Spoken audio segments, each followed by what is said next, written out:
أعوذ بالله من الشيطان الرجيم بسم الله الرحمن الرحيم الحمد لله الصلاة والسلام على رسول الله وعلى آله وأصحابه ثم أما بعد السلام عليكم ورحمة الله وبركاته برادران و خواهران و بینندگان و شنوندگان محترم، الحمدلله که ما و شما از کتاب بناء الاطفال مختصر بناء الافعال، از این کتاب صرفی ما و شما 14 باب را گرفتیم و حالا باشد امروز باب 15 یا می توانیم بگوییم درس 15 را خواهیم گرفت.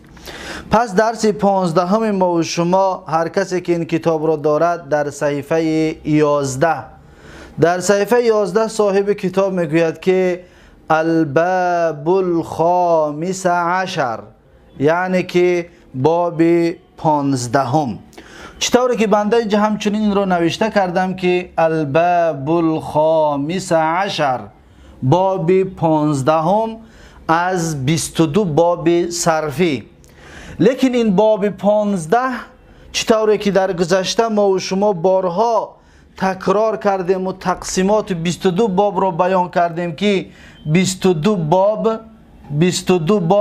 به 4 قسم تقسیم می شود. 22 باب به 4 قسم تقسیم می شود. 6 باب اول را نامش ثلاثی مجرد است. ما شما این 6 باب را گرفتیم. یکم باب نصر ینصرو، دوم باب ضرب یضربو، سوم باب فتح یفتحو، چهارم باب علم یعلمو، پنجم باب حسن یحسنو، ششم باب حسب یحسبو. این 6 باب ثلاثی مجرد را ما و شما به آخر رساندیم. بعد از این 12 باب دیگری هست که اونها را نامشان ثلاثی مزید است، باب های ثلاثی مزید. پس ما و شما از باب های ثلاثی مزید 12 باب را گفتیم. این 12 باب به 3 قسم تقسیم می شود. این 12 باب به 3 قسم تقسیم می شود. 3 باب اول و 5 باب بعدینش و 4 باب بعد از اون. 3 با 5 8، با این 4 می شود 12. پس 12 به 3 قسم تقسیم که شد به این طریق می شود. پس ما این تقسیم را گفتیم به خاطر چی این کار را کردیم؟ به خاطر حرف کلمه. به خاطر حرف کلمه. پس در این یک حرف زیادتی هست، یک حرف زیاد است. در این باشد 2 حرف از حرفای اصلی زاید است. در این 4 باب باشد اگر 3 حرف در حرفای اصلیش زایده است، حرفای زیادتی است. پس ما و شما این 3 بابی که گفتیم یک حرفی زایده دارد، اینها را گرفتیم. یکمش باب افعل بود، دقت بتید، باب افعل یعنی باب هفتم افعل. دویم بابش باب فعل بود، فعل، باب فرح فعل. و سوم بابش باب فاعل بود، باب قاتل قاتل. پس در این 3 باب شما نظر باندازید که در اینها ما و شما یک حرفی زایده داریم. مثلا در اینجا ببینید این یک حرف زایده است. اینا با تفصیل گرفتگی هستیم. در اینجا 2 عین است، یک عینش زایده است، یک حرف زیادی داریم. در اینجا این الف زیادی است. پس در این 3 باب ما و شما یک حرفی زیادی داریم، یک حرف زیاد است. اکنون در این باب 5 باب بعدینه ده ما و شما 2 حرفی زیادی داریم. چطوری که اینجا نوشتیم 2 حرفی زیادی. به مثل چی؟ به مثل مثلا این فعل یکم باب، این فعل باب یکم. و باب دوم افتعل این باب دوم است که 2 حرف زیادی دارد، افتعل. و باب سوم باشد احمر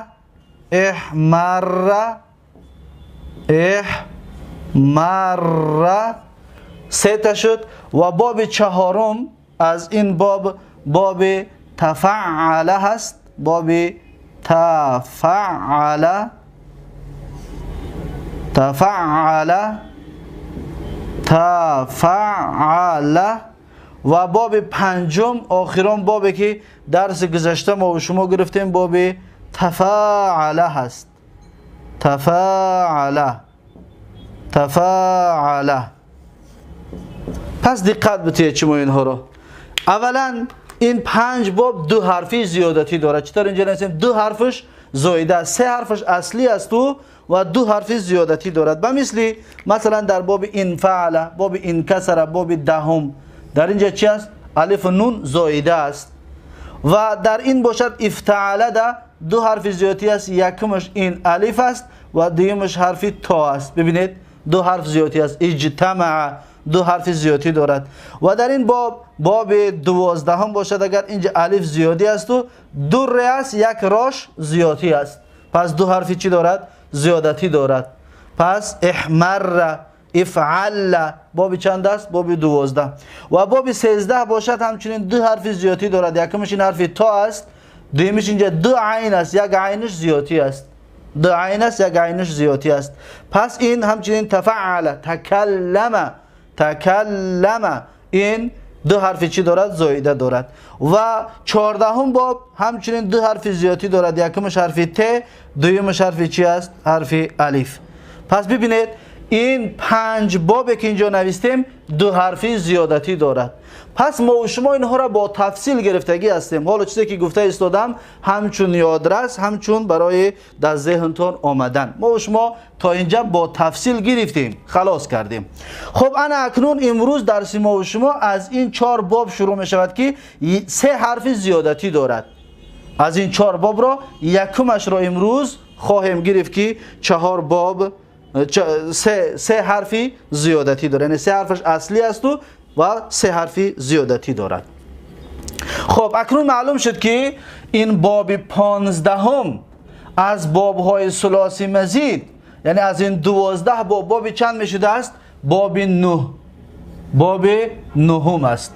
باب 9 از این 12 باب، یعنی که باب 9 از بابهای ثلاثی مزید می شود.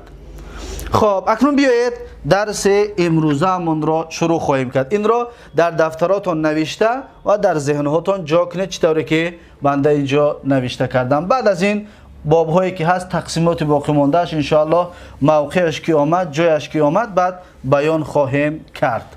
خب اکنون میبینیم صاحب کتاب درباره باب 15 هم برای ما و شما چی میگوید؟ در صفحه 11 میگوید که الباب الخامس عشر، باب 15 هم از 22 باب صرفی و باب 9 از بابهای ثلاثی مزید.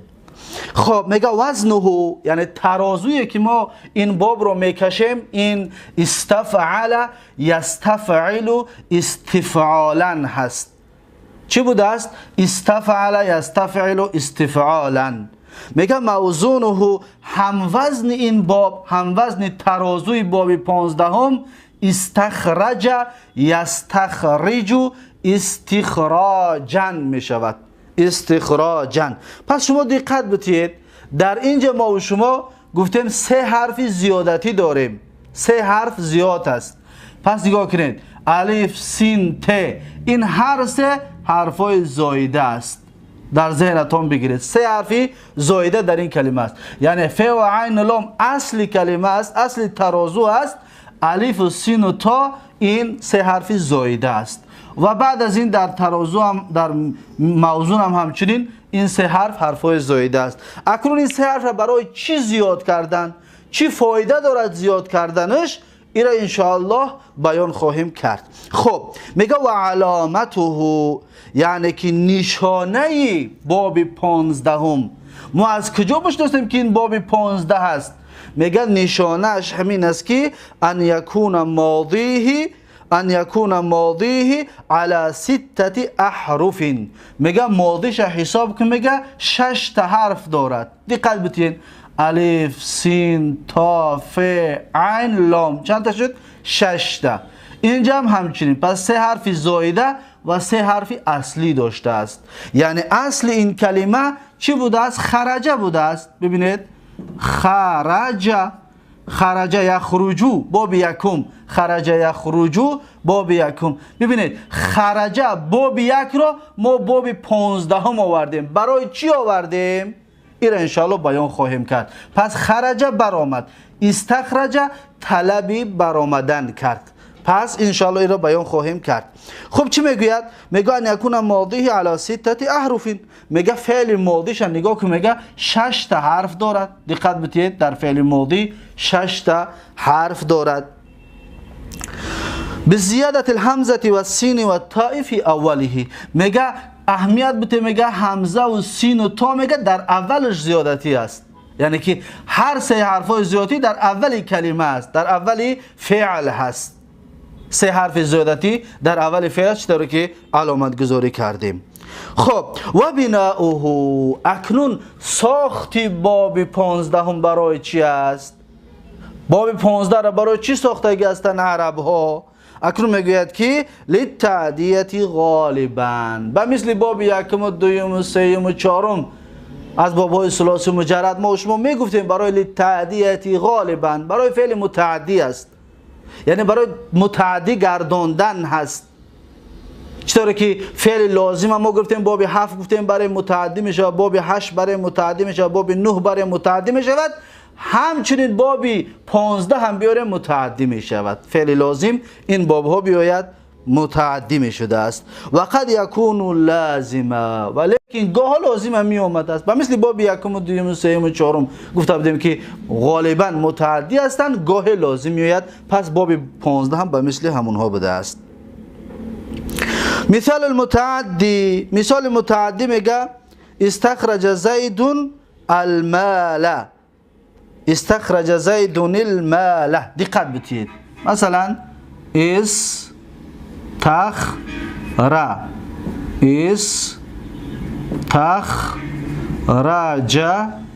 استخرج زید المال، استخرج زید المال. ببینید استخرج زید المال یعنی چیکار کرد؟ طلب برآمدن کرد زید مال را، یعنی که زید طلب کرد که مال برآورده شود، برآوردن مال. و مثال لازمی، اکنون میگه که و مثال لازم، و مثال لازم مانند استحجر الطین، استحجر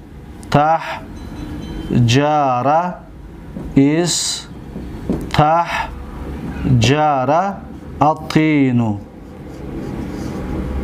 استحجر الطین.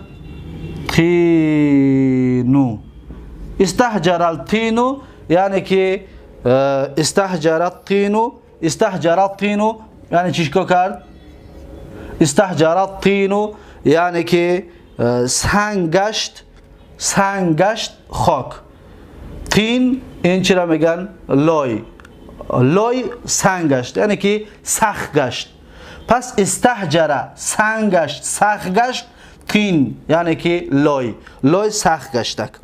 خب و یکثر لطلب الفعلی، و بسیار وقت میگه برای طلب فعل است. چطوره که حالا ما و شما گفتیم که باب 15 همچنین برای طلب هست. پس در اینجا ما و شما میتونیم بگیم که استخرج زید المال یعنی که طلب برآمدن کرد زید مال را، یعنی زید طلب مال کرد، زید طلب مال کرد. استحجر الطین اینجا دا میتونیم ما ایرا طلب بگوییم، برای طلب است. اینجا دا ما میتونیم بگیم که استحجر الطین برای سیروره هست، برای از یک حالت به حالت دیگر گذشتن. چطوره که ما و شما بارها تکرار کردیم که هر یک باب 5 10 15 20 معنا دارد. یکی از معناهای باب 15 طلب است، با یکی از معناهای دیگرش سیروره هست. سیروره از یک حالت به حالت دیگر گرداندن، یعنی تین را، یعنی که لای وقتی که از حالت لایی به حالت سنگی میگردد پس میگه استحجره، یعنی از یک حالت به حالت دیگر گشت. اینا میگن سیروره، از حالت به حالت دیگر گذشتن یا که گرداندن. پس استحجر الطین برای سیروره است. این دویم معنای چی است؟ دویم معنای این باب است. اکنون میگه که و یکثر، میگه که و بسیار وقت لطلب الفعل برای طلب انجام دادن فعل می آید. مانند چی؟ مانند استغفر الله، استغفر الله، یعنی که طلب مغفرت میکنم الله را. صاحب کتاب همچنین میگه که ای اطلب المغفرت من الله تعالی. دقت بتید در اینجا میگه که استغفر الله، استغفر الله، استغفر الله، استغفر الله، استغفر الله، یعنی طلب مغفرت میکنم الله را. از الله طلب میکنم که مرا ببخشد. پس ما کلمه طلب را از کجا گرفتیم؟ از معنای باب، از الف سین و ت گفتیم برای طلب چی است؟ برای طلب فعل است. پس استغفر الله یعنی طلب مغفرت میکنم از الله تبارک و تعالی، از الله طلب میکنم که ببخشد. خب ببینید استغفر الله، پس اکنون طلب برای چی بوده است؟ برای طلب. برای خاطر میگه که لطلب الفعل نحو استغفر الله، استغفر یعنی اطلب المغفرت من الله، یعنی طلب میکنم بخشش را از الله تبارک و تعالی. پس به معنای چی بوده است؟ به معنای طلب. پس در اینجا ما میتونیم بگیم که این برای متعدی گرداندن است، یعنی که خرج فعل لازم است، خرج فعل لازم است، یعنی خرج برآمد. وقتی که ما باب 15 آوردیم خرج فعل لازم مفعول به گرفت، متعدی شد. ببینید فاعل را گذاشت و مفعول به گرفت. در اینجا ما میگیم خرج زیدون. دقت بدید، خرج زیدون، خلاص خرج زیدون، زید برآمد، خلاص مفعول به ندارد، مفعول به ندارد. لیکن همین خرج را ما باب 15 هم بیاریم استخرج بگوییم، استخرج زیدون این فاعل هست، اکنون ببینید مفعول به گرفت. این خرج مفعول به ندارد، استخرج مفعول به دارد. پس این باب گفتیم یکی از معناش برای چی است؟ برای متعدی گرداندن است. یعنی با این باب آوردن ما فعل لازمه متعدی گرداندیم، مفعول به گرفت. این برای متعدی بود. برای لازم گفتیم استهجر طینو، همچنین این فعل لازم است، لیکن گفتیم به معنای چی است؟ به معنای سیروره. یکی از معناهای باب 15 به معنای سیروره. استغفر الله مثال برای چی است؟ برای طلب فعل است، یعنی اطلب المغفرت من الله، یعنی طلب مغفرت میکنم از الله تبارک و تعالی. پس این بود درس امروزه ما و شما. دقت دادید خرج فعل لازم و این بابش آوردیم شد چی؟ فعل متعدی. پس 4 باب برای متعدی گرداندن بوده است. اینها را در ذهنتون داشته باشید. باب 7، باب 8، باب 9، باب 15. 4 باب برای متعدی گرداندن فعل های لازم است. وقتی که اون باب بیاریم، این 4 باب بیاریم، فعل لازم را متعدی می شود. خب اکنون صاحب کتاب چی میگوید؟ میگوید که الاعراب. پس از این اعراب اینها را بیان کرده هستیم. استخرج فعل ماضی مبنی علی الفتح لا محل له من الاعراب، زید فاعل مرفوع علامت رفع الضمه الظاهره، المال مفعول به منصوب و علامت نصب الفتحه الظاهره. استهجر الطين، استهجر فعل ماضی مبنی علی الفتح لا محل له من الاعراب، الطين فاعل مرفوع علامت رفع الضمه الظاهره. این اعرابش است که اعراب این را اصلا در علم نحو میخونیم، لیکن بنده اینجا جا کردم و در این کتاب نوشتهش کرده هستم. خب اکنون معلوم شد که باب 15 هم برای چی بوده است؟ برای طلب فعل بوده است، برای طلب فعل و برای مفعول گرداندن، برای متعدی گرداندن فعل لازم. اکنون یک دو مثال دیگر می نویسیم از باب معلومات. یکم مثلا ببینید علم، علم یعلم باب چند است؟ باب 4. اکنون باب 4 را ما اگر به مثل باب 15 بکنیم، در اولش الف سین و ت و بعد از این علم عین و لام و میم نوشته کنیم، می شود استعلم. ببینید علم یعنی علم گرفت، علم علم گرفت. استعلم چی؟ استعلم یعنی طلب علم کرد، استعلم ما گفتیم الف و سین و ت برای یکی از معناهاش برای طلب است. پس طلب علم کرد. به معنای چی بوده است؟ به معنای طلب کردن علم. به مثل این دیگر مثال های دیگری که می شود که ما و شما در هر کلمه دیدیم در اولش الف و سین و ت است. یکی از معناهاش برای چی است؟ برای متعدی گرداندن و برای طلب. خب این بود درس 15 ما و شما از 22 باب صرفی و باب 9 از 12 باب ثلاثی مزید. اکنون بیایید از باب 15 اشتقاق های 12 گانه اش رو میبراریم کدامش هست و چی طور می آید. این یگان اشکال ندارد، آسان هست. از این حساب هر یک کسی که درس‌های گذشته را خوب فهمیده که باشد این را زود میتوند اشتقاق های 12 گانه اش رو ببرارد. مثلا فعل ماضی باب 15 استخرج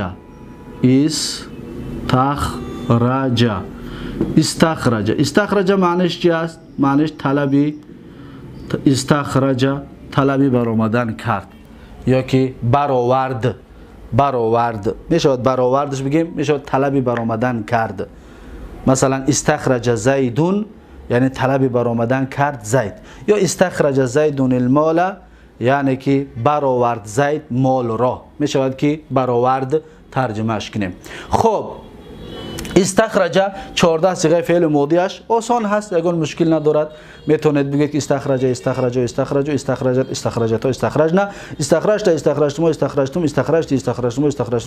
استخرجنا بعد مجهولش میکنید میشود استخرج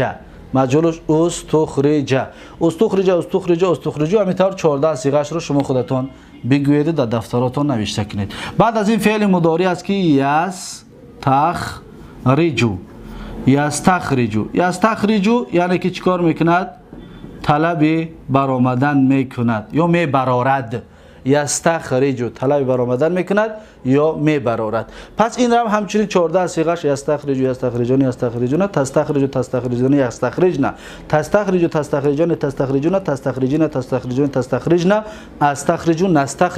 14 صیغه با مجهولش کنید. مجهولش میشه یستخرجو مجهول و 14 صیغه مجهول رو بگید یستخرجون تستخرجون تا آخرش. خب اسم فاعلش چی میشود؟ مستخرجون. ببینید مستخرجون یعنی که یک کسی که طلبی برآمدن کرده است و 6 صیغه دارد. مستخرجون اسم مفعولش باشد چی است؟ مستخرجون. ببینید مستخرجون یک کسی که طلب برآمدن کرده شده است. مستخرجتون 6 صیغه دارد. فعل جهدش چی است؟ لم یستخرج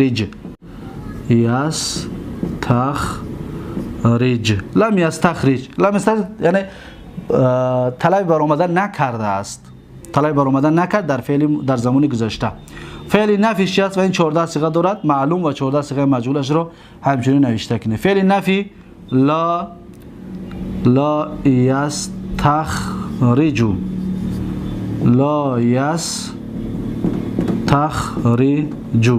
یستخرجو یعنی طلب برآمدن نمیکند در زمان آینده.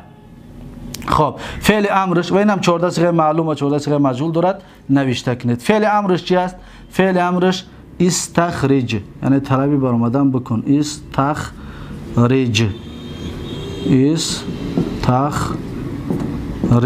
استخرج طلب برآمدن که 6 صیغه دارد و 6 صیغه را شما خودتون بگویید که استخرج نه. بعد از این فعل نهی هست که لا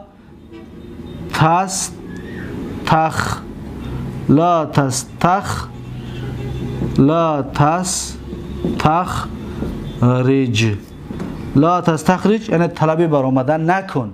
این فعل چی است؟ فعل نهی است و این همچنین 14 صیغه 8 صیغه دارد معلوم و 14 صیغه دارد مجهول.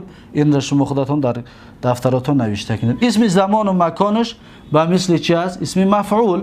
اسم مفعول برای ما گفتیم که اون اسم مفعول اسم مشترک است بین اسم مفعول و اسم زمان و اسم مکان و مصدر میمی، همش به وزن مستخرجون می آید. یعنی که اسم مفعول، اسم زمان، اسم مکان، مصدر میمی مستخرجون می شود.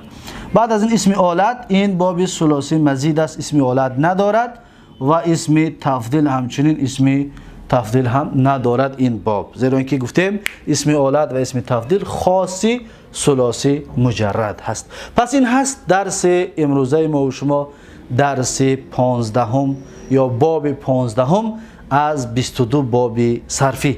با همین درس امروزه باب 15 به آخر رسید و تا درس آینده یک و یک شما را به الله تبارک و تعالی میسپارم. هر کجایی که باشید سلامت و موفق باشید. امیدوار هستم که از این درس ها فایده به دست آورده باشید. بارک الله فیکم و جزاکم الله خیرا و سلام علیکم و رحمت الله و برکاته.